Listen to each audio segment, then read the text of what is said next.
Hello there. If you're thinking of buying a property in Ireland, but you're just not sure about the whole legal side of things, for example, do you need a solicitor? How long does the legal process typically take?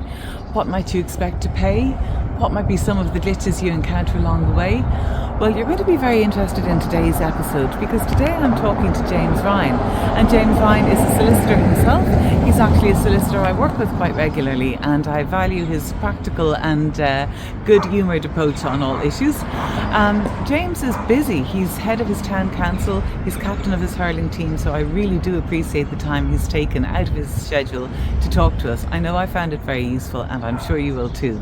Thanks, James, and thank you here for being here and listening.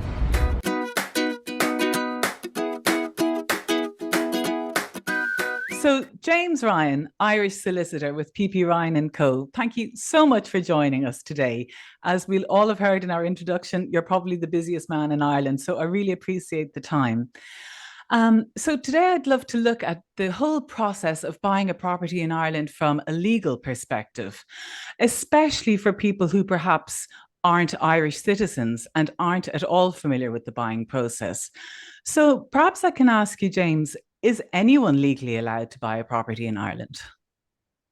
Yeah, they're generally speaking, yes is the answer. I think the only really prerequisite we come across day to day is that they have a tax number, a PPS number, and that is ultimately so that they can kind of file a tax return when they purchase and pay stamp duty. So I think as far as I'm aware, once you have a PPS number, we're on.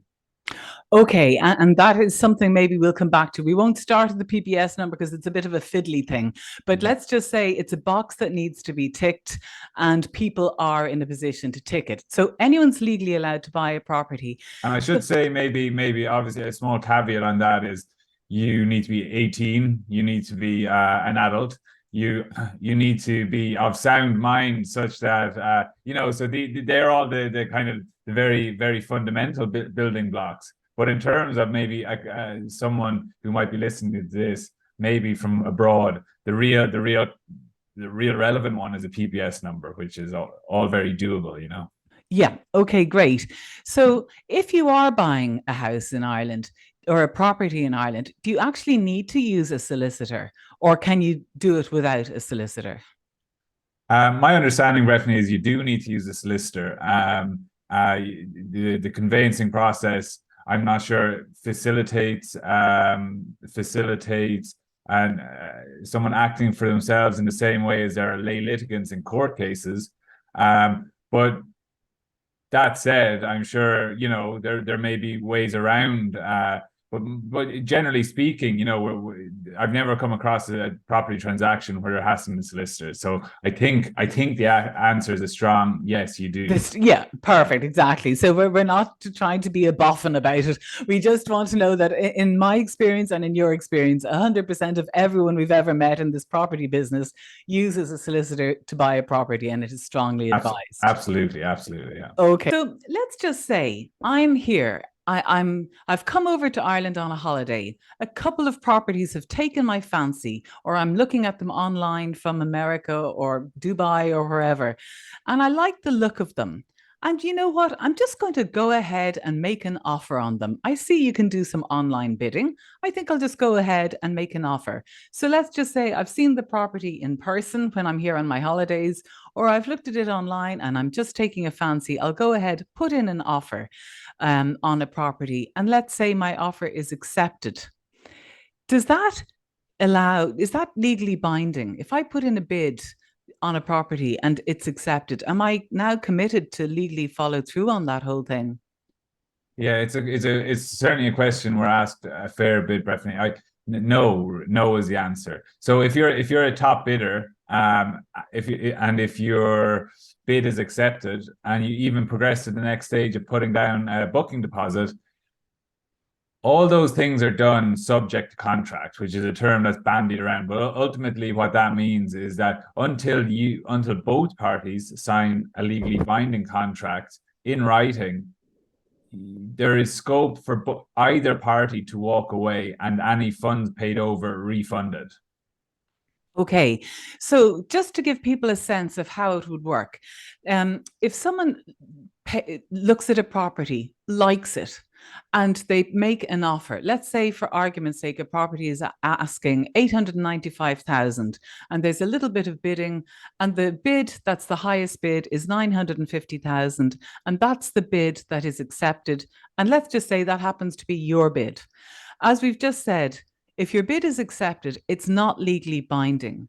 But what you will be asked to do is pay a booking deposit. And you'll be asked to pay a booking deposit over to the selling estate agent. And that's usually somewhere between 1% and 3% of the price you've agreed to pay.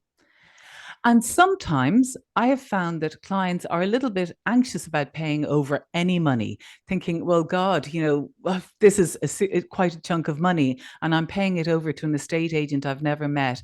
How secure is that? How confident are you that they'll get their money back if they don't go through with it? Yeah, I mean, it's always difficult to speak in absolute terms, but certainly we've never come across it where there's kind of been a rogue estate agent who has made off with money.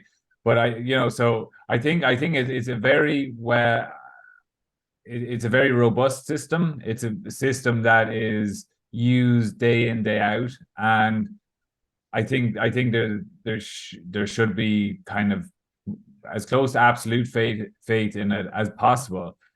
Insofar as you ever pay money to anyone, it's a safe bet. Ireland's kind of legal system and the structures around it, they're really quite good. They're Yeah. quite. It's certainly never come up that money has gone awry.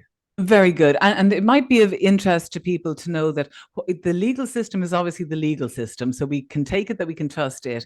And then the estate agents, they are actually highly regulated. Since 2011, they are extremely regulated.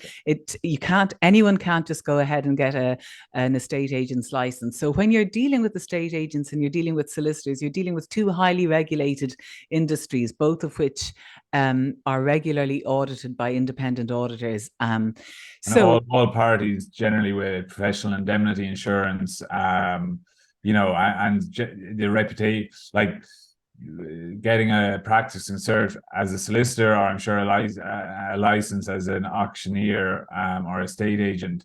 It's they're not formalities, and so I think that looms large in how all of us act. It's our profession is kind of our future in that profession is on the line for any misconduct that arises. sure. Okay, so just to walk us through it, we've seen a property that catches our eye. There's a bit of a bidding process, and I'll talk about that in another episode. You make a bid on it, and your bid is accepted. You are asked for a booking deposit. You pay this over to this estate agent. That's fully refundable. And now the estate agent is going to say to you, okay, Mr. Buyer or Mrs. Buyer, thank you for your booking deposit. We understand that you have given it to us subject to contract. And as you've said, everything is in limbo with lots of goodwill, subject to a contract being signed. So yes, we've made progress, but we're not legally binding. We've paid over our booking deposit. The estate agent will now ask the buyer for their solicitor's details. So let's assume you're the solicitor acting for the buyer, James. Yeah, so once we go sale agreed, I think the auctioneer will circulate a sales advice note which gives the headline terms of the deal, the parties, the solicitors, and the price, obviously the property. Sorry, and once that's circulated, stuff will be going on in the background. Not much stuff might be happening sort of immediately obvious to every party, but for instance, the seller solicitor will be preparing or finalizing contracts and all the other documents that go with that. It's not simply just a contract that's sent out. It's all the documents to vouch, planning permission, property taxes, a slew of declarations. They will be prepared in the background. On the more practical side of the house, the purchaser, this prospective purchaser, is probably saying, now's my time before any contract is signed to have the property surveyed. And that's certainly, as a purchaser solicitor, what we'd be advising them. We'd say, now's your time. Go make sure you're happy with property. Kick the tires. Make sure that in your own view, you like it. You like the look and the feel of it. but also maybe from a professional's point of view, and you might get a builder or a surveyor to look over the house if you don't feel confident in your own judgment on those things. So all that kind of stuff is going on in the background. You then kind of bring up the question then of funding. If there's a bank involved for the purchaser, you'll certainly be kind of going into overdrive to, I don't know, move from kind of approval in principle to letter of offer stage, or, you know, I hope it won't be your first time to approach the bank at that stage, because I think, as we all know, the banking process is slow, to say the least. So, and most clients buying from abroad are buying with cash, in my experience. And yeah, absolutely. So if you're a cash buyer, we can relax on that side of the fence, and there's nothing to be done there. We're looking really then at the property, and whether or not you are actually happy with the property when it comes down to it. You're kind of, I suppose, you're looking more in more granular detail rather than an initial view, which might be rather cursory. So you might be looking at neighbors, neighborhood, schools, all that kind of stuff. So I think at that stage, then the solicitors acting for the seller will hopefully within a week or 2 or 3 furnish contracts to the other side, say me in this case. And that's really where a lot of the legwork for a purchaser's solicitor comes into it. That is kind of what's known as an investigation of title. That's the point at which we kind of can review, you do your due diligence on the property, so to speak. So the first and most obvious thing is the person selling the property is entitled to sell the property and can ensure that the purchaser will have the property vested in them properly, efficiently, without undue delay, without undue cost. So that's because of the title system in Ireland, that has become somewhat less complicated in recent times when compared to the old registry of deeds system. But then there are other aspects that have arisen that have made those other aspects more complicated than they might have been in the process in the past.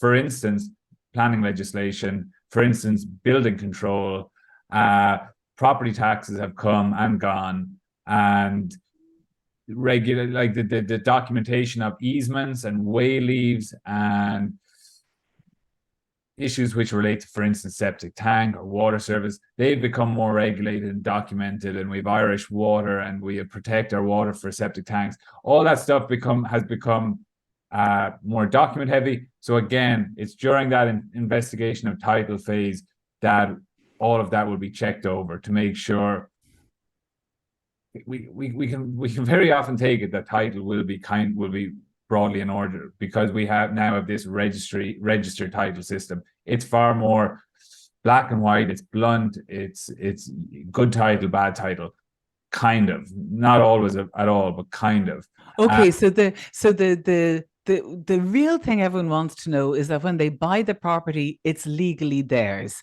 and that they actually own it, and they've got something that it has value that they can sell on. So that's kind of the absolute lowest common denominator of what's happening in the legal chain.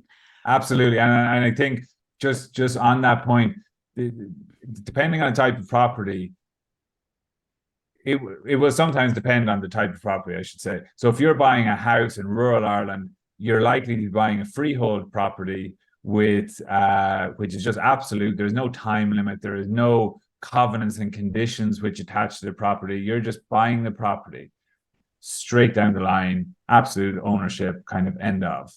Okay, so to put a bit of a timeline on it, let's say we're sale agreed.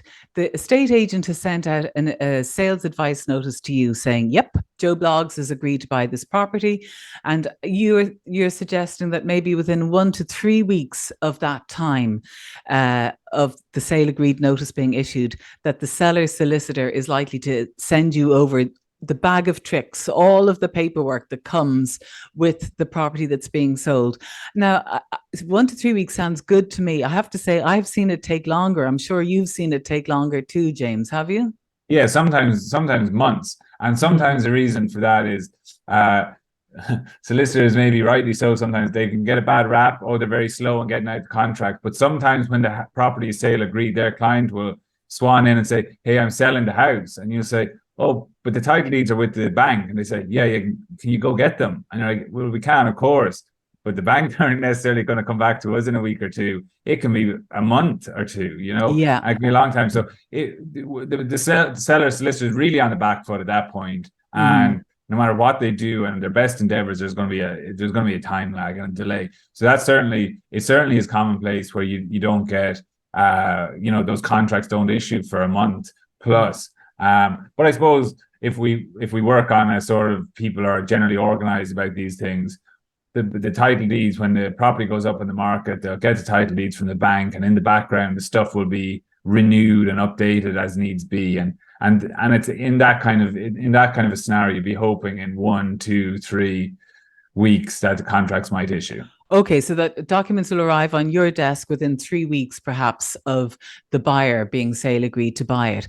And then, as you say, there are a lot of things now increasingly that you need to go through. The title may be a bit simpler to determine, but the fiddly bits like the septic tanks and the building and the planning. So let's just say a pile of documents arrive on your desk on a Monday morning in relation to the purchase of a house. How long would you expect it to take to plow through all those documents and tick, tick, tick and make sure? I have my own image of or length of time as to how long it might take for it to happen. What would you say? That really depends from office to office, from person to person. So if you have a completely clear desk and they arrive in on a Monday morning at 10:30 onto your desk, by Monday evening, it'll be job done by and large. It'll be job done in the review. And then sometimes where the time, let's just say, but you're a busier practitioner than that and arrives on Monday, you don't get to look at them till Thursday morning. On Thursday morning, say you go through it all, and by Thursday evening, you've gone through it. Now we have to go to our clients to say, look, this is what we found. We found that this is good, this is perfect, this is great, and all these things are perfect. However, there's a little point X, Y, and Z which we feel we need to raise queries on. And then, so on Thursday evening, the client is getting that. Maybe they'll come back Friday or Saturday or something. So it's those kind of, we need instructions kind of before we go back to the solicitor. And then hopefully they'll give us the okay to say, yeah, go ask those questions, get that clarity. And then we'll write back to the other side solicitor, let's say within a week. That's what you'd be kind of hoping. You'd be hoping a week to go through title, get instructions from your client, and ultimately go and raise some queries with the purchaser, with the seller solicitor, which really are really common. There'll always be certain queries. Some might be minor, some might be less minor. Sure. And in my experience, I'll just share my lengths of time. I think the quickest I've seen it done is with the purchasing of an apartment in Dublin, where, say, we went sale agreed on the first of a month, and at the end of the second month. So in 2 months' time, we had the keys in our hand. That's as fast as I've ever seen it done. Yeah. And then, say, with the buying of a house in Dalkey, I think it took actually 14 months to get the whole thing done because there were boundary issues. Yeah. So, James, can I just ask you, like, assuming everything is going according to plan, that's all good news, but it's where what are the issues the things that go bump in the night when it comes to property? What are the things that you've seen screw things up or delay things or possibly cause the sale to collapse or the purchase to collapse? It's really like when a client asks this kind of question, like how long are we looking at? It's very difficult to see where the 3 months, 4 months, 5 months comes into it because, the process is theoretically straightforward. There is nothing, there's nothing miraculous about any of this. It's just that these things tend to be quite unique and things happen in their own ways. I think some of a more obscure one that had caused a property to fall through on us earlier this year in early 2020, about this time last year, was there was infestation of rats that the surveyor found out. So our guys were kind of prepared to take that, but only on the basis that this issue was dealt with. And the seller was saying, no, you're buying it as is. This is a secondhand property. You've viewed it yourself. This is the property. And so they walked away. They said, we have limits. So it's not that's kind of on one extreme. The more common thing is, for instance, I don't know, maybe we'll focus, let's say, on the rural Yeah. setting for the purpose of this discussion is septic tank. The septic tank is outside the boundary of the house. It's in the neighbor's field. That's never was caused an issue because the neighbor is the house owner's brother. And Yeah. it is all just kind of developed organically over time. But now we, as purchasers, solicitors, well, we need a specific way leave for that. As in a right of way or something Yeah, like, yeah. it's in effect a right of way, but it's less so. It's less to do with the people passing over and back, and more to do with the pipes passing over and back and being there, and then also giving a right if we need to go out and fix it and inspect it or whatever the case may be. So we now need to get those agreed. We now have another party involved. We now may have another solicitor involved. All of that, those kind of hurdles have to be jumped. Then let's say there's a bank financing it. We need to okay this with the bank. We say, the septic tank is out there. And again, that has its own delays. So even though everything might be more or less perfect on that, except for this little thing, we've added 4 weeks onto it kind of easily, and pretty quickly. There's 4 weeks of added on just to deal with this discrepancy. Which again in practice caused no issues, and maybe in practice wouldn't cause an issue in the future. But as a purchaser and as a purchaser solicitor, you're not taking a chance. There's no chance to be taken on these kind of sums of money. So that's a kind of that's a common one. There's also if we're talking high value properties, and let's say $1 million plus, we're then into the realm where the seller needs to get a capital gains clearance certificate. Again, the theory with revenue is these issue within 1 to 2 days, and that often does happen.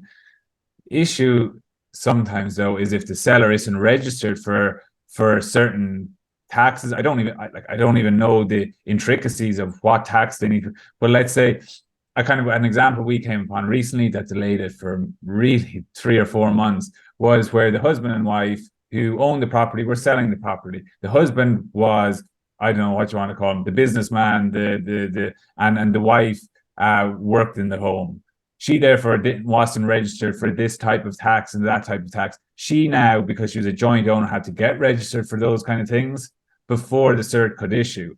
And again, that just took an inordinate amount of time, unfortunately, months. And so everyone is pulling their hair out, and whatever was going on internally in revenue was going on, and we didn't have control over that. And everyone lost control until revenue had done their thing. So again, once that issue sale closes, so there really are there are a variety of things. Another common one that we're seeing maybe increasingly is the use to which the building that you're buying was put, maybe is to be put. An example might be where a garage has been used as the granny flat. And now that is generally done, not always, of course, outside the scope of what you're allowed to use your garage for, which is meant to be not for human habitation. So sometimes on that, the purchaser might be uneasy, but more reality, the banks, the funder is uneasy about that and needs declarations about this and that. And sometimes it's significant enough. Sometimes they get cold feet almost and will pull financing. But generally, it can be overcome with undertakings not to use the property in this way and that way, and it will only be used for what as it was granted permission for. And then less controversially, but again, it can add to a delay. Sometimes is if the attic was converted and this was advertised, this has been sold as a store for building regulations reasons, but the reality is it's being used as a bedroom, and it will be used as a bedroom in all likelihood, sometimes done out of compliance with building regulations, and therefore we need to get declarations to do with this and that to make sure we're not buying something that is subject to an enforcement notice by local council to get rid of the attic conversion, or something draconian like that. So it can really vary, but they're just a flavor of some things we've come across in the last few months. Okay, so let's assume then, and I can understand when you get this parcel of paperwork from the seller solicitor, you've no idea what's in this parcel. So it's very hard for you to say, well, it's going to take us 3 months to go through this parcel, because there might be a nightmare in there in terms of boundary or planning or divorces or a title or anything.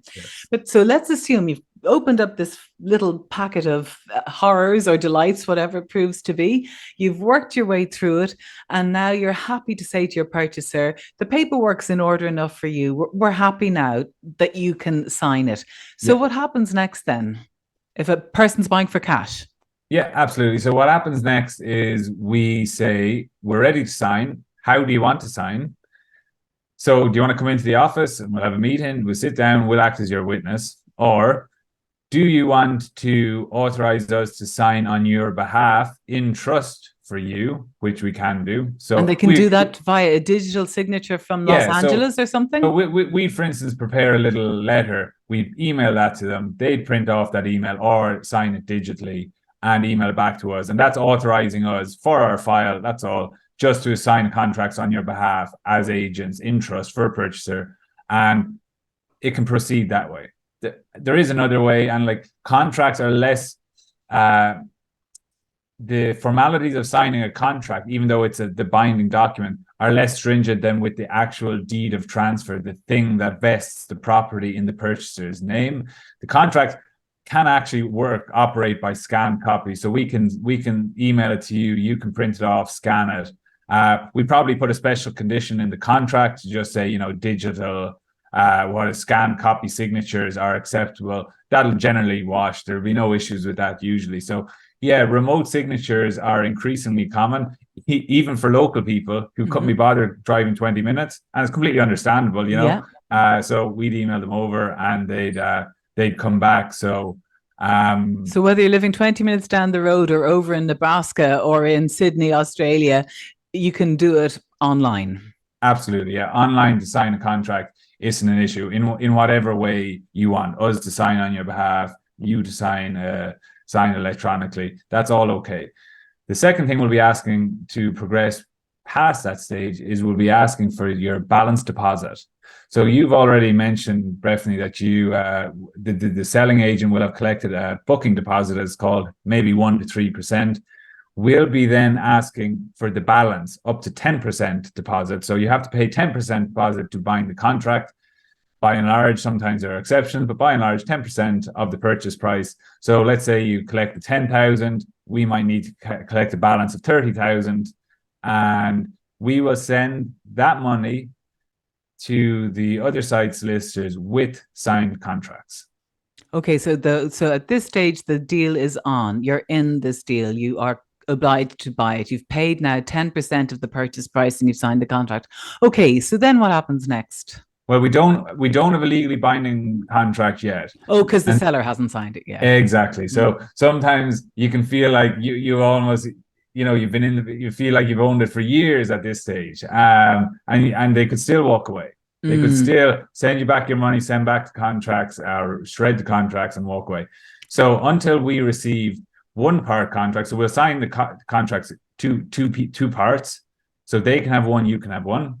Until they send back your one, signed by them and dated, only then have we a signed contract. So that's going to be, say, 10 days after you send back the signed contracts to us. Okay, so the buyer signs first, pays the balance of up to 10%, then usually within 10 days the seller has signed. Okay, now it's a binding contract for both parties. Yeah, exactly. And so there will be a closing date specified in that contract. Now, in practice, that closing date tends to be relatively flexible, where there isn't a chain of transactions, where there are a chain of transactions, like I'm buying this house and then I need to get out of this house to get into that house. Those closing dates become very rigid and heavily negotiated. However, when that's not the case, and generally speaking, that isn't the case, closing dates tend to be rather flexible. Say, can we close in 3 weeks? Grand. Can we close in 4 weeks? No problem. It's generally fine. But whatever the case may be, a period of time will then be given to allow the seller get out their stuff, hand over vacant possession of themselves, obviously, but also of their stuff. So that 2 week period will allow that stuff to be done. It'll allow the purchaser to make sure their finances are in order, get all the money in, and get it over to the solicitor. And then from a legal point of view, what's going on in the background is the seller is going into their solicitor and they're signing all the documents. They're signing the deed of transfer, the family home declaration, the section 72, a whole suite of declarations and documents have been signed for closing day.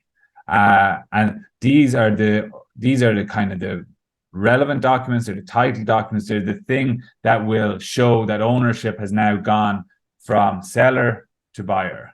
And that they will be sent in advance of closing generally to the purchaser's solicitor and held by the purchaser's solicitor in trust until the day of closing, at which point the money will flow, the documents will be released, and ultimately keys will be released, all going well. Okay. So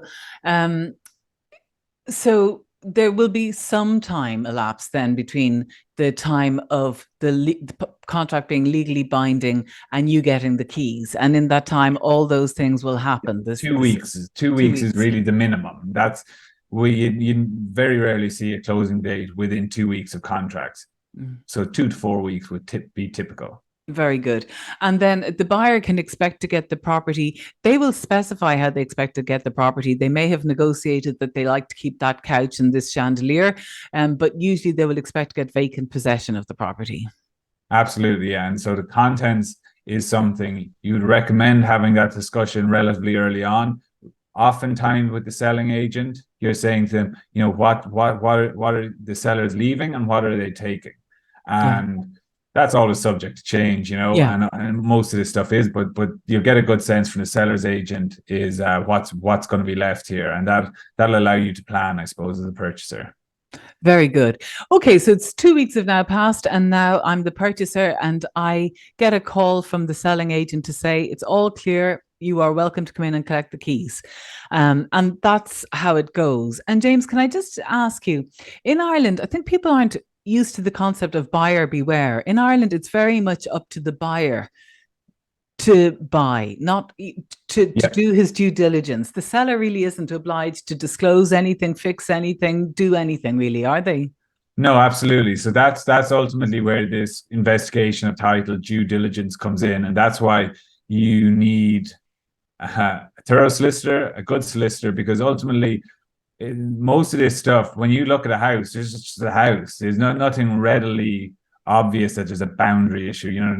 The neighbor doesn't come out and tell you there's a boundary issue, or the septic tank is situated there or elsewhere. So yeah, it's very much buyer beware. You need to be careful. You need to ensure that you know what you're getting into, which is generally fine. Title issues, all these things tend to be rectifiable, but you don't want to be left in a situation like we do see situations where people, and someone might, like, for instance, we saw a case recently in Ireland where a big a corporate fund and a haulage company went to High Court for injunction, and this was in relation to the use of a right of way. Again, this ultimately comes back to when was the property purchased and what was said about this right of way at that time. That, because it all ultimately comes back to what you know. So was there a right of way there that wasn't registered? Was it just a verbal right? Was it a right of way acquired by long user? And now this case, they're claiming damages of hundreds of thousands, I know millions. And ultimately, it just comes down to, well, what was the position when these guys bought the property? So that's really why you need to be so careful. And as a solicitor, you're always so careful because you've kind of seen the other side of it. You've seen people come back to you and say, what's the story here? And you kind of need to be able to go back through your file and have an answer. Yeah, sure. The alternative isn't good. No, absolutely. So then just to summarize, James, and I so appreciate you talking it all through, what I'm hearing you say is that when you get the sealed packet of, as you say, a buyer goes to look at the house. They love the house, they love the land, they love the views, but they don't know how the legalities of that all stand. And as you say, it could be that there's an infestation of something, woodworm, dry rot, rats, whatever. It could be that the attic is built or something's built, it doesn't have planning permission. It could be that the septic tank dealing with the foul water from the property is on someone else's land. It could be that there's a right of way over your land, or you thought you had right of way over some land and it's not. It could be that you think you own all these fields, but you actually own all those fields. It could be that the person selling it doesn't have the title that they thought they had. It could be that they haven't asked for the title from the bank and it takes a darn long time to get the deeds over to you. So while you go in and the estate agent is smiling and you're happy and the sun is shining and everything's looking great, that's step one. And then we all have to get in under the hood. You get in under the hood of all the documents, and then the buyer gets in under the hood with their team of experts, the structural surveyor, the builder, the radon expert, the septic tank expert, the drains expert, the whatever. So between the two doing their good work, then by the end of it, you should have good title to a good property that you're happy with. Yeah, and anything that a defect is, you're on knowledge of it, you're on notice of it, you know about it, you say, I'm okay, I can live with that. Again, which is a common, and lots of people take commercial decisions, say, look, I love the property, I'm not gonna lose it over some kind of relevant minor thing that didn't affect the last guy. It's fine, it's fine. I'm gonna be relaxed about this whole thing. So that certainly is the case. It's either perfect or it's good enough for me, and both are good. And then, look, at the end of that, you get the keys, the buyer gets the keys, job's done as far as they're concerned. But just in the background, from a solicitor's perspective, a stamp duty return will be filed in and around immediately after closing. You actually have 44 days to pay it. We keep that quiet enough because we need to make sure that it's all done in good time. We don't want penalties and interest. So you file your stamp duty return, which on residential maybe just property, explain what stamp duty is actually, and that brings us to the costs associated with buying a property. So stamp duty, James. So stamp duty is a tax from Irish revenue for your signing certain documents, and depending on the type of document or the type of property, the level of stamp duty varies. So in Ireland, residential stamp duty is 1% of the purchase price. So if it's an 800,000 euro house, it's 8,000 euro is the stamp duty. If there's an exception to that for residential property, if it's above 1 million euro, anything above 1 million euro is now at 2% stamp duty. So I won't embarrass myself with maths, but if it's 1.2 million, it's 1% of a million, 2% of 200,000. Okay. So that is payable on closing, and that money will need to be with the solicitor kind of at the same time as the money's been transferred to purchase the house. A solicitor won't accept a situation where the purchaser pays the money to purchase the house but doesn't pay the stamp duty and say, I'll get you later for that. That won't be acceptable to any solicitor. He needs the money in his account to pay that, because that's certainly a legal obligation to do that. Okay, so that's the stamp duty. So that's an additional cost when you're buying the house. Absolutely. And then in general, do solicitors charge a percentage of the house price, or just to give a ballpark, what should people expect to spend on solicitors' fees? Yeah, so there's roughly. No, of course, there's a huge variation. I think, traditionally speaking, the purchase price informed what the solicitor's legal costs would be on the house. And that has sort of stopped now, by and large, insofar as it's a very competitive market now, the legal profession. So it kind of, while the purchase price will have some impact on the price because of risk, because of associated workload, the purchase price, if you're buying a 100,000 house, you won't pay the same if you're buying a €1 million house in legal costs. Mm-hmm. I don't think that'll be the case with any solicitor, but it won't sort of track the purchase price in a linear way. Okay. It will ultimately come down to how the solicitor approaches his workload, and it's basically determined by the solicitor, and there can be quite a price range, and the person needs to ultimately be satisfied with the person they're appointing as solicitor. A lot of shopping around will probably get you good value for a solicitor, and that's for the purchaser to do if they so choose, but it mightn't always lead to the best results for the purchaser, we would suggest. Sure.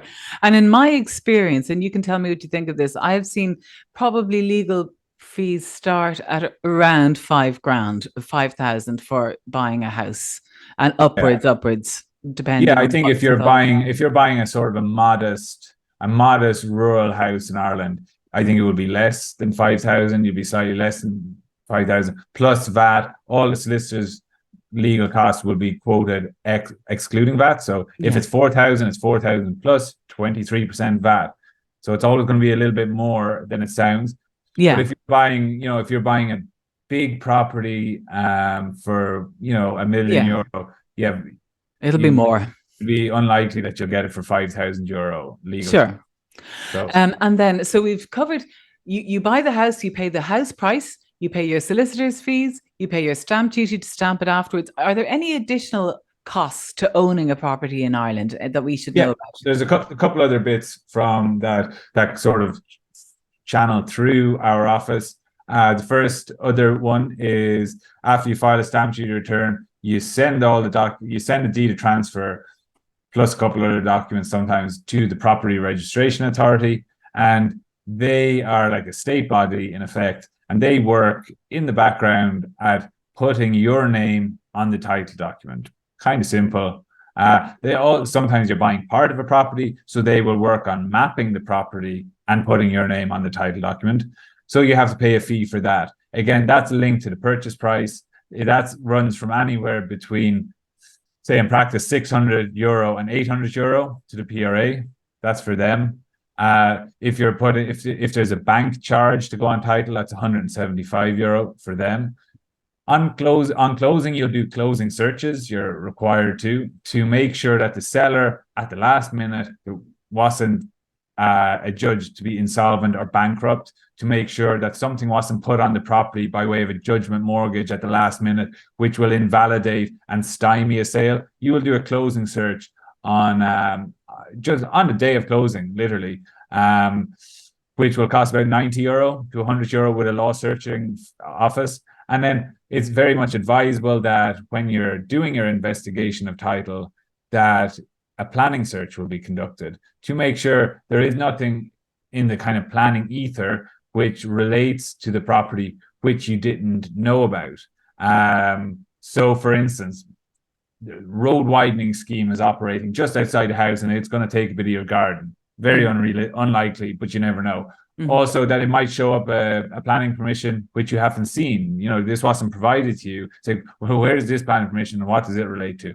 Again, it's advisable to do it when you're buying a property. You're seen to be on notice of whatever is on the statutory registers for planning. Okay. So they expect that you're going to do your own research in terms of planning. They don't have to tell you.